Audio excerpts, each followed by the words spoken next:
கர்த்தருடைய பரிசுத்த நாமத்திற்கு மகிமை உண்டாகட்டும். இன்றைய நாளிலும் கர்த்தர் நமக்கு தரக்கூடிய நல்வார்த்தை ஏசாயா 41 அதிகாரம் 10 வசனம். நீ பயப்படாதே, நான் உன்னுடனே இருக்கிறேன். திகையாதே, நான் உன் தேவன். நான் உன்னை பலப்படுத்தி உனக்கு சகாயம் பண்ணுவேன். என் நீதியின் வலது கரத்தினால் உன்னை தாங்குவேன்.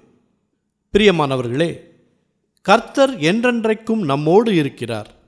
அவர் நம்மோடு இருந்து அவருடைய கரத்தினால் நம்மை தாங்கி வழிநடத்துவேன் என்று சொல்லுகிறார். கர்த்தர் என்னோடு இருப்பதால் நான் எதற்கும் அஞ்சமாட்டேன் என்று உங்களுக்கு பயத்தை கொண்டு வரும் சத்ருவை நோக்கி சொல்லுங்கள். சூழ்நிலையை பார்த்து கடிந்து கொள்ளுங்கள்.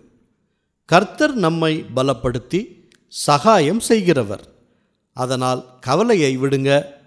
கர்த்தருடைய வார்த்தையை விசுவாசிங்க, பலப்படுங்க. கர்த்தர் பெரிய காரியங்களை செய்வார். ஜெபிப்போமா. நல்ல தகப்பனே, இந்த நல்வார்த்தையை தந்ததற்காக நன்றி செலுத்துகிறோம். இன்றைக்கும் சூழ்நிலையை பார்த்து பயத்துடன் இருக்கும் மக்களுக்காக ஜெபிக்கிறோம். அவர்களோடு நீங்கள் துணையாக இருக்கிறீங்க என்பதை விசுவாசிக்கும்படியாக அற்புதங்களையும் அடையாளங்களையும் செய்து அவர்களுக்கு சகாயம் செய்யுங்க. சத்துரு கொண்டு வரும் பயத்திலிருந்து அவர்களை விடுவித்து சமாதானத்தினால் நிரப்புங்க. எல்லா துதி கன மகிமை எல்லாவற்றையும் உமக்கே செலுத்துகிறோம்.